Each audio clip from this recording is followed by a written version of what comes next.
팔복의 첫 번째 성품은 마음이 가난한 것이라고 했습니다. 두 번째 성품은 애통하는 마음이라고 했었죠. 본문 5장 4절에 나오는데 함께 암송해 볼까요?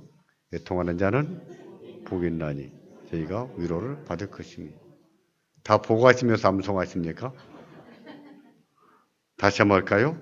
애통하는 자는 복이 있나니 저희가 위로를 받을 것이며. 아멘. 이 애통은 무엇이라고 했던가요? 이 애통은 삶이 힘겹고 억울한 일을 당했을 때 울며 기도하는 마음이 아니라고 했었죠. 그런 애통도 해도 됩니다. 삶이 힘겨워서 억울해서 억장이 무너질 때 하나님 앞에 울며 애통하며 기도할 수 있습니다. 괜찮아요. 하나님은 그 기도를 받으십니다. 그리고 응답하십니다. 그렇게 해서 은혜 입고 사는 사람들이 성도들이에요. 하지만 팔복의 애통은 아니라 했습니다. 그것이 팔복의 애통은 아닙니다. 팔복의 애통은 심령이 가난해졌을 때 나오는 애통이라고 했습니다. 자신이 죄인인 것을 알고 하나님 앞에 선하게 살고 싶은데 선하게 살지는 못하는 존재라는 것이 깨달아질 때 나오는 애통이에요. 나는 악하게 살고 싶지 않은데 자꾸 내 속에서 원치 않는 악이 나올 때 왜 나는 이렇게밖에 못 사는가를 깨닫게 될 때 나오는 애통이에요. 예수님은 그 애통을 가리켜서 애통하는 마음이 있는 자는 복이 있다. 복이 있다. 그건 복 있는 마음이다. 라고 말씀을 하신 겁니다.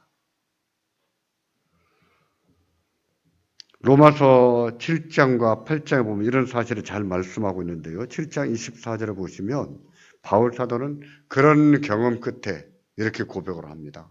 오호라, 나는 공고한 자로다. 이 사망의 몸에서 누가 나를 건져내랴.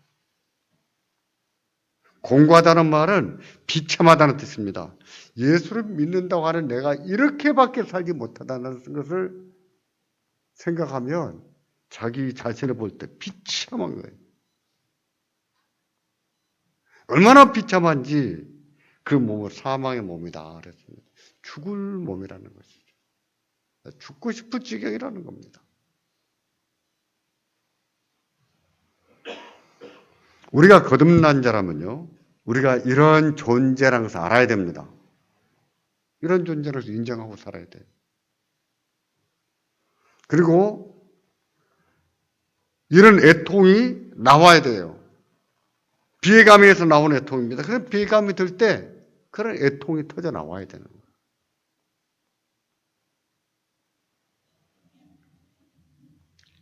그러면 우리가 그런 악을 행할 때마다 구원이 취소될까요? 그렇게 애통할 수밖에 없는 그런 죄를 지을 때마다 하나님께서 지옥으로 추방하실까요? 이런 죽일 놈, 그리고 하나님이 이 죄인으로 단죄를 해버리실까요?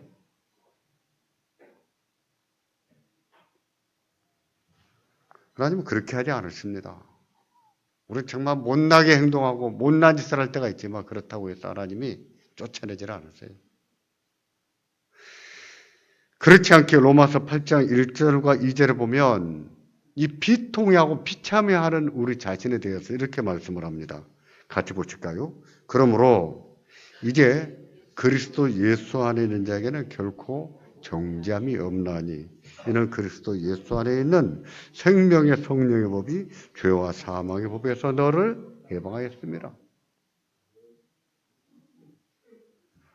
그리스도 예수 안에 있는 자에게는 결코 하나님이 다시 정죄하는 일이 없다는 거예요. 너 지옥으로 가라. 안 되겠다. 다시 단죄하는 일이 없다는 거예요. 왜냐하면 예수 안에는 생명의 성령의 법이 죄와 사망의 법에서 우리들을 해방시켰기 때문입니다. 믿으시기 바랍니다. 하나님의 또다시 단죄하시고 또다시 지옥으로 쳐넣는, 그렇게 하지 않으신다는 거예요. 우리도 그러지 않습니까? 자녀들을 키우다 보면 애들이 애를 먹일 때가 있죠.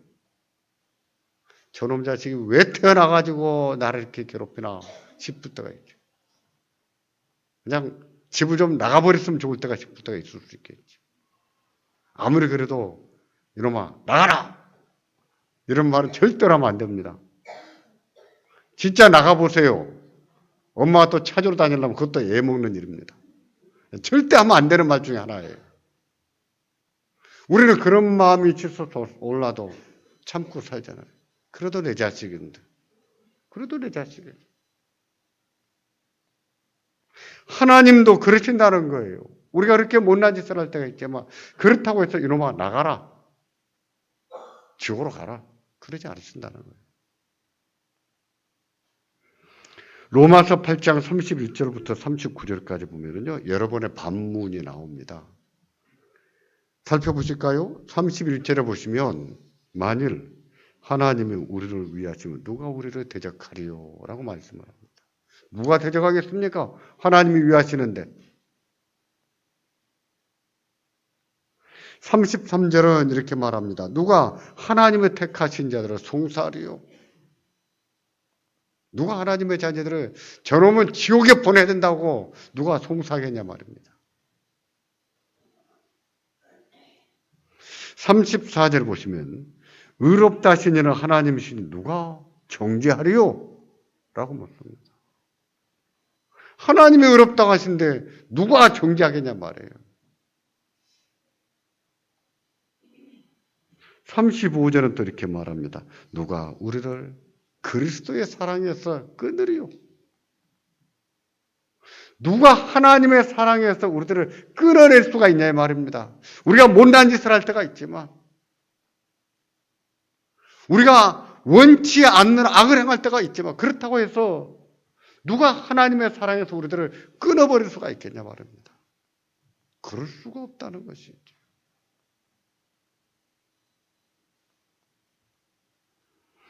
이렇게 반문하는 이유가 무엇입니까? 왜 로마서 8장에 이런 질문들을 쏟아낼까요? 그 이유는 우리가 그렇게 비참한 자들이기 때문입니다. 그렇게 비참한 자들이기 때문이에요. 예수를 믿지만 그리고 죄사함과 구원을 받았지만 우리가 그렇게 곤고한 자들이기 때문에 이렇게 묻는 거예요. 선하게 살고 싶은 마음이 있는 것은 알아요. 근데 선을 해가지를 못합니다. 악하게 살고 싶어 하지 않는 것도 알아요. 근데 악을 행하고 살아요.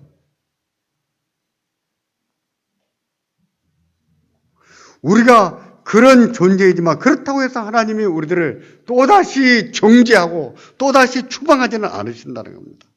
하나님만 아니라 그 누구도 우리들을 정죄할 수가 없다는 거예요.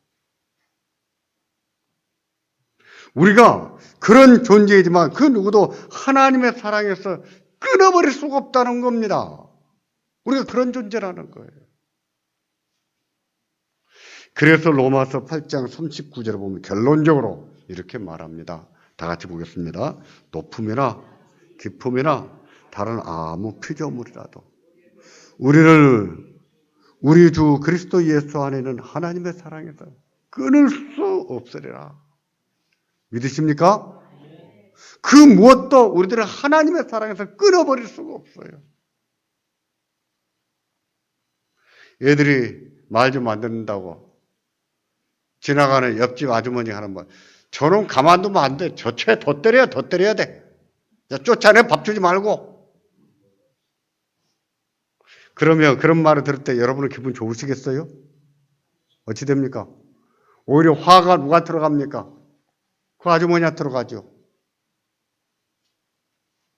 그 무엇도 우리들은 하나님의 사랑에서 끊을 수가 없습니다. 끊을 수가 없어요. 우리가 그렇게 못난 짓을 할 때가 많지만 끊을 수가 없어요. 우리는 앞으로도요, 살다 보면 자신이 비참하게 느껴질 때가 있습니다. 악을 행하고 살 때도 있을 거예요. 예수 믿으면서도 내가 왜 이것밖에 살지를 못하는가 싶을 때가 또 있을 거예요. 하나님은 우리가 그런 존재인 것을 아시고 그런 우리들을 자녀로 삼으셨습니다. 그러므로 하나님 앞에서 그런 짓을 했을 때, 그렇게 못난 짓을 했을 때 하나님 앞에 엎드려 애통할 줄을 알아야 됩니다. 자기의 죄를 시인할 줄 알아야 되고 하나님 앞에 통회할 줄 알아야 돼요. 그리고 하나님이 주시는 그 은혜를 따라서 그 성령의 능력으로 또다시 죄와 싸우고 또다시 세속과 싸우면서 살아야 됩니다. 그렇게 살 줄 아는 분들이 복이 있다는 겁니다. 그런 분들이 하나님의 위로를 받고 살 것이라고 말씀하는 거예요.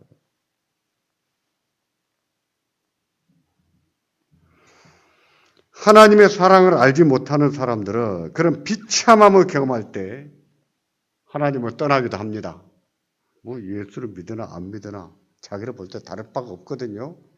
그러니까 하나님을 떠나버리는 경우들이 있어요. 또 어떤 사람은요, 자학을 합니다. 그런 자신을 받아들이지는 못해요. 그런 자신을 하나님이 사랑하셨다는 깨닫지를 못해서 자기 자신을 받아들이지는 못하고 사랑하지를 못해요. 그래서 기도할 때도 항상 자기를 학대합니다. 자책감으로 자기를 쳐요. 자기가 자기를 용서할 줄은 몰라요. 못난 짓을 했어요. 통했습니다. 자기 자신을 좀 그렇게 못난 자라는 것을 인정하고 살아야 되는데 그걸 못해요. 용납을 못해요. 그러니까 자학을 하고 사는 거예요. 자학은 애통이 아닙니다. 적지 않은 그리스도인들이 기도하면서도 자학을 해요. 자기 학대를 합니다. 그렇게 기도하고 나면 뭔가 조금 용서받은 것 같은 더 느낌이 더 들고 그렇게 학대하고 나면 뭔가 조금 하나님 앞에서 올바른 기도를 한 것 같은 느낌이 들거든요. 미안하지만 그건 자학이지 애통이 아니에요.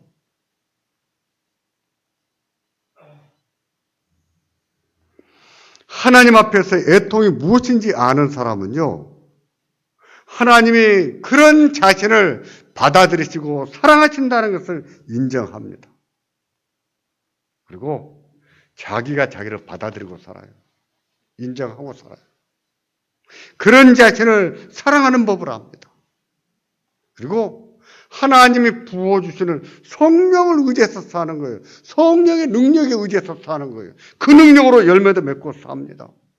죄도 이기고 다시 한번 싸워보고 세속도 이기고 사는 거예요. 그게 애통하는 마음이에요. 우리에게 이 마음이 있기를 바랍니다. 복 있는 마음이에요. 그들이 위로를 받습니다. 우리에게 애통하는 마음이 있기를 주의 이름으로 축원합니다. 애통을 오해한 사람들 중에는 그 비참함을 인간의 한계로 여기고 하나님을 떠나는 경우가 있다고 했습니다. 또 자학적으로 신앙생활을 하는 분도 있다고 했습니다. 그런가 하면 자신이 그런 존재라는 것을 인정하지 않고 애통하지 않는 사람도 있습니다. 자기의 그런 악함을 인정하지도 않고 애통하지도 않는 사람도 있다는 거예요. 회개를 해도 형식적으로 합니다. 자기의 죄를 쭉 나열하면 통회하는 마음도 없이 그걸 회개로 생각해요. 자기가 얼마나 절망적인 죄인인지 인정을 안 합니다. 그러면서도 예배 드려요. 그러면서 기도하고 그런 예배를 하나님이 받으실 것이라고 생각합니다. 다른 사람에게 저지른 과오에 대해서 그 사람에게 사죄할지도 몰라요. 부끄러운 것도 몰라요.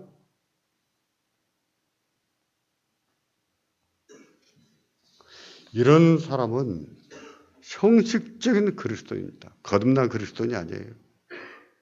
성경에 보면 바리새인들을 가리켜서 위선자라고 했는데 그런 사람은 바리새인과 같은 사람이죠. 우리가 물과 성령으로 거듭났기에 심령이 가난한 자, 애통하며 살 수밖에 없는 자인데 이것을 인정하지 않는 거예요. 그런데 말입니다.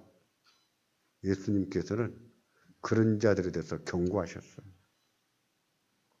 자기 죄를 인정하지도 모르고 부끄러운 것도 모르고 애통해 할지도 모르는 그들을 경고하신 겁니다.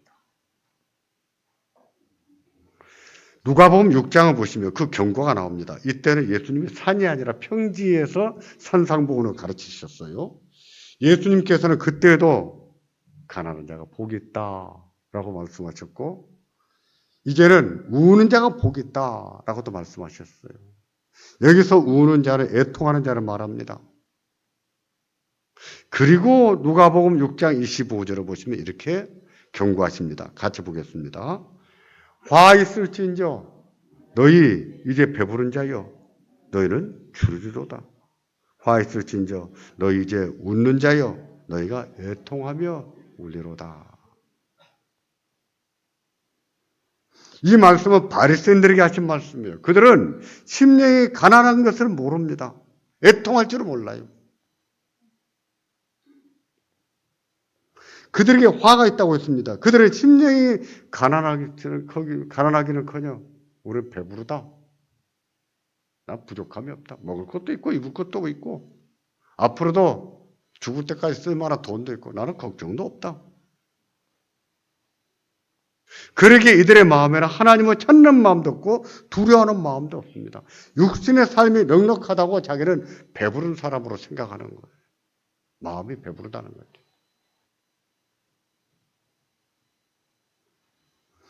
웃는다는 것은 죄를 짓고도 회개할 줄 모르는 마음을 말합니다. 또 죄를 짓고도 비통해하지 않고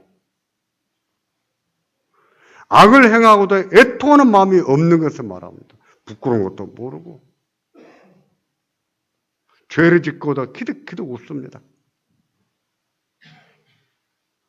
그런 자들에게 화가 있다고 말씀하신 거예요. 화가 있을 것이다.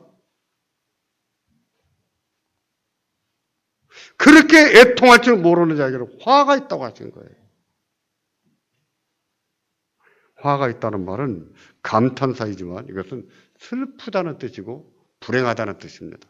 슬프다, 불행하다. 구약의 성도들 때 이 말을 썼는데 이 말은요, 구약에서는 저주라는 뜻으로 썼습니다. 저주. 하나님의 진노를 받아서 망하게 됐을 때 내게 화로다. 내게 저주가 임했다. 이런 말을 썼어요. 예를 들어볼까요? 이사야 선지자가 하나님의 영광을 봤을 때 그는 죽는 줄 알았습니다. 왜냐하면 구약의 성도들은 하나님을 보면 죽는다고 생각을 했거든요.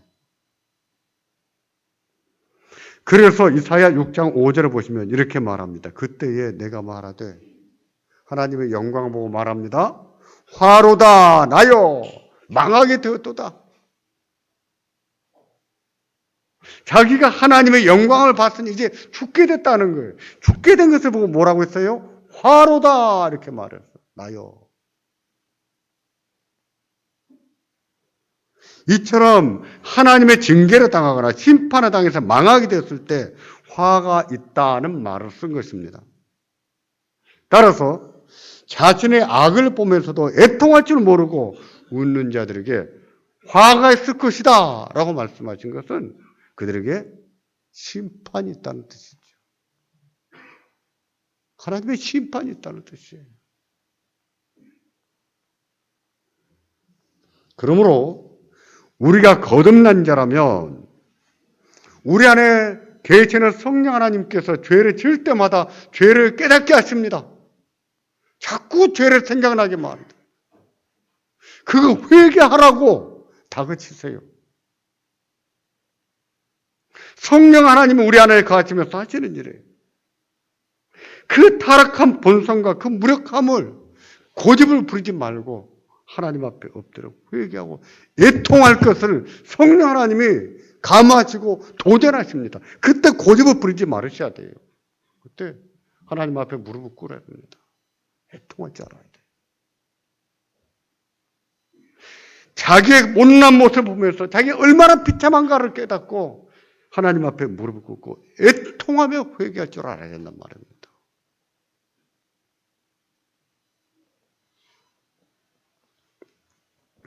하나님께서는 그런 분들을 더 이상 정죄하지 않으십니다. 그런 분들의 자녀로 삼으셨고 그런 분들을 품으셨어요.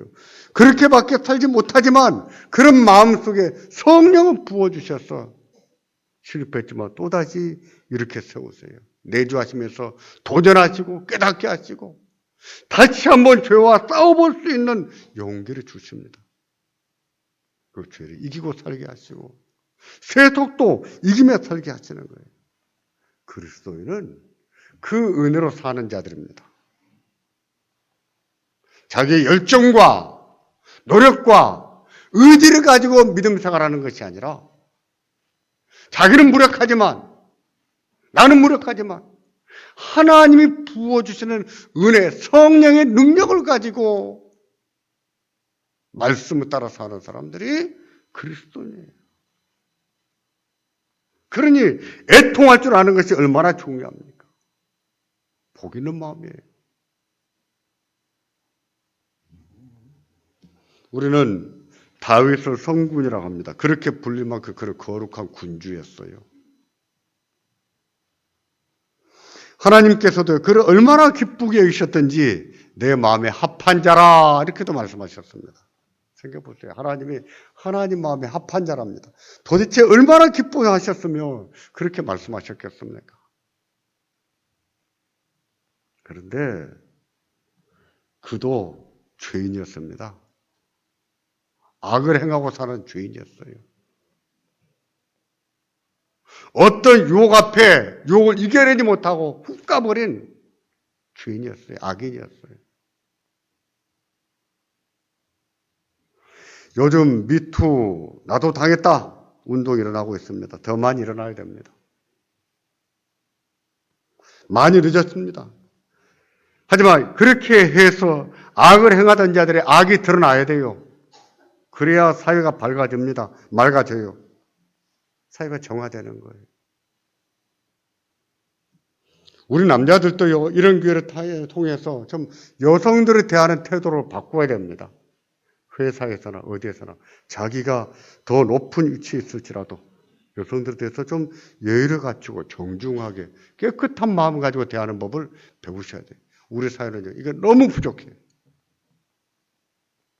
그런 면에서 우리 사회는 너무 타락했습니다. 다윗도 그런 가해자 중에 하나였습니다.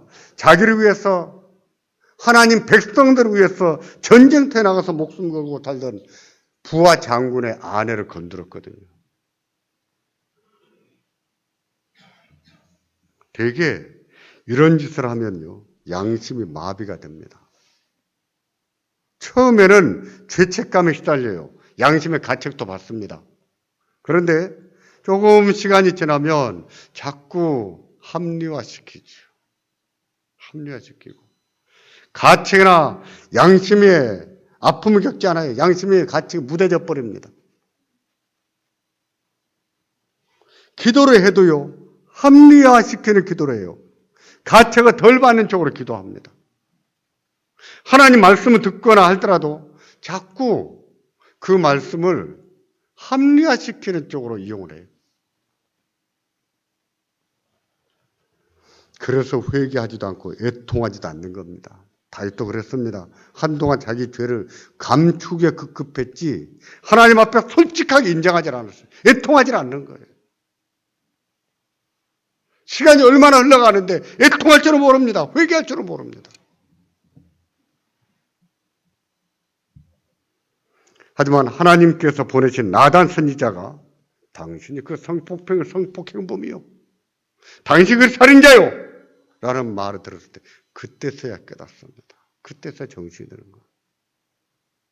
그때서야 깨닫고 내가 여호와께 죄를 범하였노라 하고 인정을 하는 거예요. 다른 왕 같았으면 어땠을까요? 그까지 선지자 하나가 감히 왕한테 죄를 지적해? 저놈을 쳐라! 쳐버렸을 거예요. 가둬라! 하면 땅굴을 파고 가둬버렸을 겁니다. 요즘도 그러지 않습니까? 미투 가해자들이 어떻게 합니까? 오리발을 내밀고 어떻게 적당히 넘어갈까? 고소를 하면서 엄포도 놓습니다. 엎드려 섰고 대제를 해도 해야 될 판에 공갈을 칩니다. 안타까운 것은 예수를 믿는 사람들 중에도 그런 사람이 있다는, 그러면서도 예배드리고 그러면서도 기도하고 그는 산다는 말이 이렇게 말합니다. 하나님도 나를 정죄하지 않는데 네가 왜 나를 정죄하느냐? 정신 나갔습니까? 들었습니까? 나간 거에 든 거예요. 잘 모르겠어요? 정신 나간 놈이에요. 미친 놈이에요. 나쁜 놈이에요. 지가 화를 입힌 자에게, 잘못한 자에게 찾아가서 빌어야지요. 자기는 하나님 앞에 빌었으니까 회개 다 했다고요? 그 회개가 아닙니다. 예수님 뭐라 하셨습니까? 예물을 드리다가 형제에게 원망을 들을 만한 일이 생각이 나거든 예물을 드리라고 했습니까? 그런가요? 아니에요. 거기에 두고 먼저 가서 사과하고 와서 그 후에야 예물을 드리라고 하지 않았습니까? 회개가 뭔지 모르는 거지.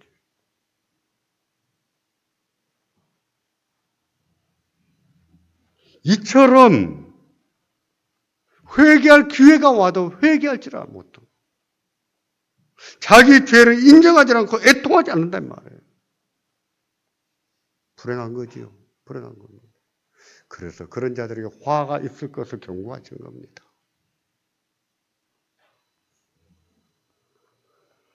하나님은요, 우리가 진심으로 하나님 앞에 회개하기를 원합니다. 내가 죄인이란 건 내가 그렇게밖에 살지 못하는 비참한 인간인 것을 알고 애통하기를 원하시는 거예요. 우리가 사람에게 죄를 졌다면 그들에게 찾아가서 사과해야 됩니다. 용서를 빌어야 돼요. 참된 회개입니다. 하나님은 그러기를 원하신 거예요. 그런 분들은 비록 죄를 지었을지라도 용서를 받습니다. 하나님은 그들을 죄인으로 취급하지 않으신다. 또다시 단죄하지 않으신다는 거예요. 오히려 너는 내 아들이다. 너는 내 딸이다. 사랑하십니다. 성령 하나님께서 우리의 죄를 깨닫게 하실 때에 우리가 고집을 부리지 않기를 바랍니다. 우리의 죄를 시인하고 하나님 앞에 애통할 수 있기를 바랍니다. 얼마나 절망적인 죄인인가를 깨닫고 애통할 수 있기를 바랍니다. 복 있는 성품이에요. 복 있는 마음입니다. 이 의로운 성품이 우리에게 있기를 주의 이름으로 축원합니다. 축원합니다. 기도하겠습니다.